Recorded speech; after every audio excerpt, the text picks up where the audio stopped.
May I make a proposition for you? A Mario game that was released in 2003 that you could travel across the entirety of the Mushroom Kingdom all in the palm of your hand. What are you talking about? This is Nintendo we're talking about here. They released Superstar Saga instead. Yes, what everyone was hoping for. One of the few original Game Boy Advance Mario titles that does not involve deforming Mario or sports. I was wrong. Now only one question remains.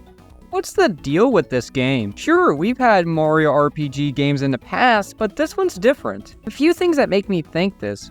One, that's on a handheld. So yeah, Nintendo released this on the Game Boy Advance. I can't even begin to imagine why. Why do I even bother? Taking a look back on this title, it's still great in terms of enjoyment, but it's obvious that there are some issues here and there, but we'll get into those. Now, first of all, it followed the trend as every single other Mario game on the GBA. They felt like they needed to include the arcade version of Mario Bros. With each main Mario game.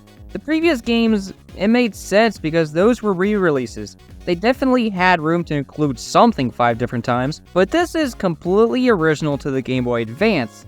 I think they could have added a bit more content into the game. Yeah, I don't know if I want to talk about that. But I'm just the average consumer. What do I know about deals? I don't even know if this is considered a deal at this point. So over here we have Super Mario RPG and Paper Mario, okay?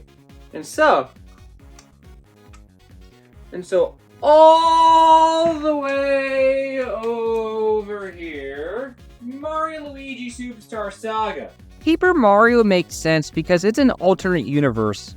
Super Mario RPG? Well, that was early Mario. Super Mario Bros. 2 exists and still weird. But when Superstar Saga released, Nintendo already knew what they had in their franchise. I get it. They want to try something new, but I think it should kind of make sense a little bit. But now onto the story. The story goes... Who is this person? Whoa, who's that person? The game just doesn't really explain a whole lot here. Even looking online, it says that this character's past is unknown. Do a quick fight against Bowser with background characters pestering me to death. Yes, Toad, I know! This is like the 5th time you asked me! One main thing you want to make sure of is you don't accidentally turn off your game. Who wants to play? Break the game system because it was not my fault! Wait, what? Saving is used by these blocks and not an option in the pause menu, so if you turn off your game system without saving, then you probably lost hours of progress. The plot is very simple though. Peach's voice gets stolen, team up with Bowser, fly on an airship to the Bean Bean Kingdom and get her voice back. Peach's voice has been replaced by what they call an explosive vocabulary, and well, that looks like to me swear words in the cartoon world. Don't make me get out the swear jar.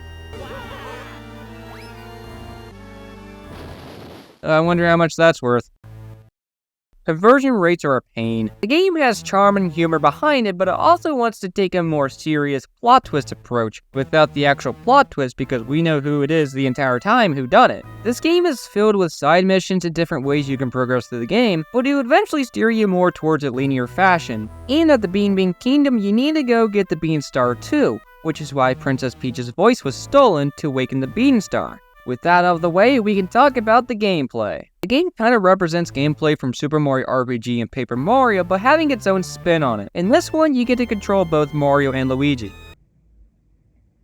I'm betting money that this won't be an issue later on. This game has multiple different areas for you to explore, and sometimes that's what you need to do in order to progress through the game. The more you progress throughout the game, new enemies are introduced, and the enemies already present don't really get harder. I'm sure it's a puzzle thing. Games' puzzles are just kinda confusing, really. Eventually, it'll throw something at you in a confusing way and say, here you go. Not really much explanation. The first puzzle that stopped me is the one that looks like it's on the wrong elevation, but no! But get ready, the soundtrack is honestly okay. Some tracks aren't all that great and others are top tier.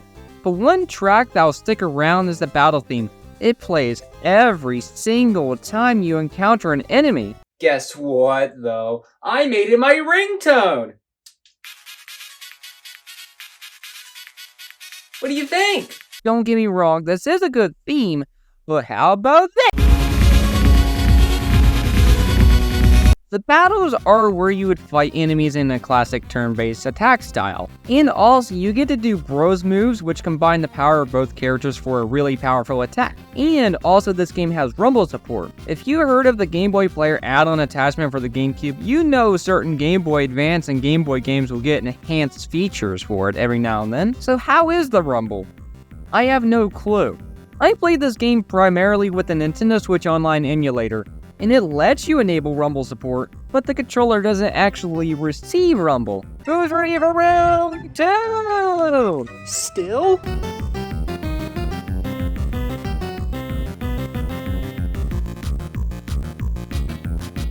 Yeah, Nintendo's terrible decisions are for another day. The boss fights I feel like are the real meat of the game. Each boss fight has a certain mechanic that is exclusive to each one. Sometimes it feels like more of an annoyance rather than anything else, and sometimes it's actually used in a clever way. And plus, I feel like some of the bosses take a little bit too long to beat, but it does lead to a lot of leveling up in the game. If it was on a home console, I would be fine with that. Also, some of the boss fights or any fight in general will have characters with unique attacks, which you need to learn fast or you're done for. The first objective feels like it just drags on for way too long. After that, the game feels like it starts to pick up speed in the pacing and... Hello? Oh wait, we have to fix some plumbing. Imagine if an 8-year-old was playing this game and they thought smashing a hammer onto pipes was a good idea. What's that? Broken, you say? Well, time to go get a hammer! The one main gag during the game is that people keep forgetting Luigi's name. That's the running gag in this series. Mr. Green, Mr. Eyeball, Green, Mr. Mustache. I don't like it. Some light puzzles here and there, and then figuring out what to do for about 10 minutes. And the enemy placement is so close to each other that if you get done with one enemy, chances are you're going to have to fight another one again. Yes, I do know you can leave mid-battle, but it makes you lose so many coins that can be used for healing items, bros points for the bros moves mentioned earlier. Do you think it's a little bit too much? Yes, I understand the reasoning for why on these decisions.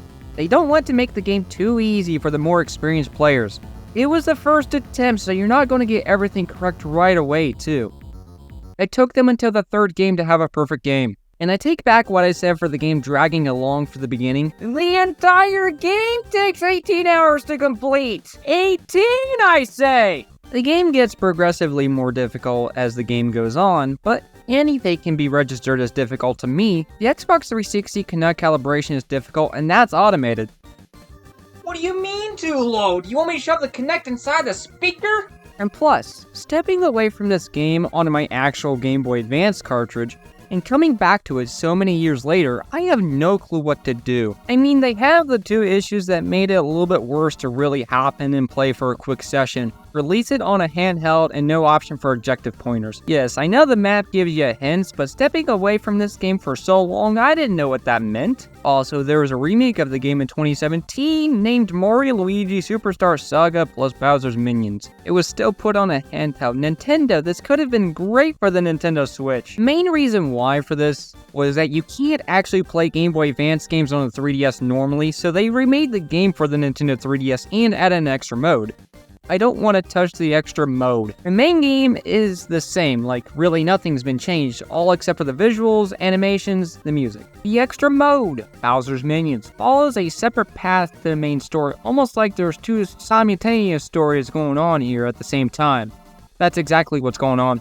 I don't know, the gameplay is just too much automated for me. It's almost like playing the Bloons Tower Defense games. Yeah, you have some input, but the main objective is going to be met if you just let the game play itself. Yes, I really enjoy playing this game despite its issues, but I think that was really because I was playing it on a TV. How is this weird? Well, first of all, the puzzles downright confused me. Second of all, what's with the naming for Luigi? The characters exclusive to this game and Bean Bean Kingdom aren't explained in this game or any other game, I don't believe.